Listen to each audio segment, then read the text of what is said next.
All right, today we're going to discuss the critics of the New Deal, critics of Franklin Roosevelt in particular, and some of those that had different ideas on the direction the country should go.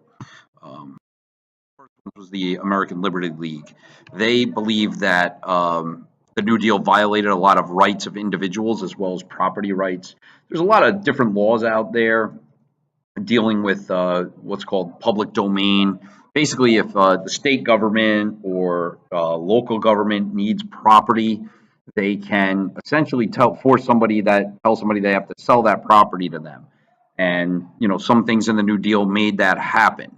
They have to give you a fair price. You can argue for that, to get more money from the government. But this is one of those things that people, even still today, are very much opposed to. The other critics was Father Charles Coughlin. He was a Catholic priest who broadcast his radio sermons across the country, and he was so popular. They said you could go down certain streets and walk your kid in the stroller and not miss a word that he said because so many people were listening to him. But he wanted a guaranteed income for all Americans. He thought that Roosevelt didn't take the New Deal quite where it should go. Wanted guaranteed incomes for many Americans, but he had a lot of anti-Semitic views. A Catholic priest, for whatever reason, did not adhere to a lot of what the Catholic Church is about, and like I said, he had a lot of anti-Semitic views, and eventually he falls out of favor with a lot of people, and he's off the radio. And but he's noteworthy enough that he's made the history books as a very adamant and popular critic of Franklin Roosevelt. One of the other ones was a guy named Dr. Francis Townsend. He believed that Roosevelt wasn't doing enough for the poor and the elderly. He pushed for a pension plan for the elderly, and he's one of the people pushing for what eventually becomes Social Security.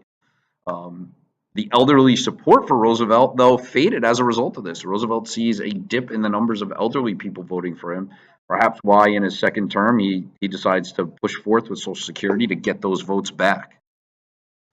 Most famous of all of Roosevelt's critics is Huey Long.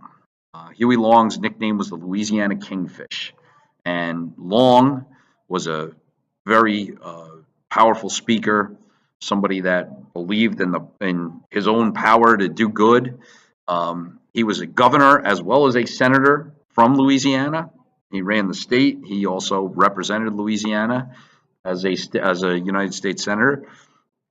Roosevelt called him at one point the most dangerous man in America, and he believed in this program that he referred to as Share Our Wealth, where every American would only be allowed to make a certain amount of money, and after that, the government got to keep the rest.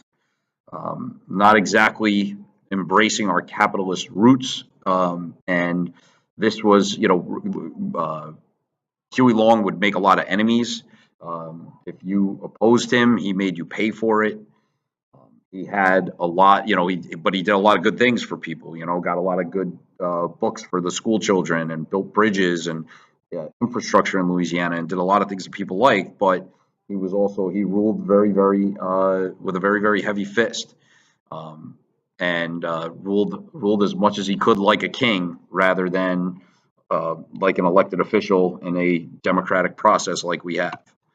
And as a result of that, he is assassinated in 1935. The son of a judge, I believe, that Long had fired, decided to take his revenge out on Long and took him out in 1935. Be interesting if Long was still around in 1936 to potentially challenge Roosevelt for the presidency, or even by 1940, but that never happened.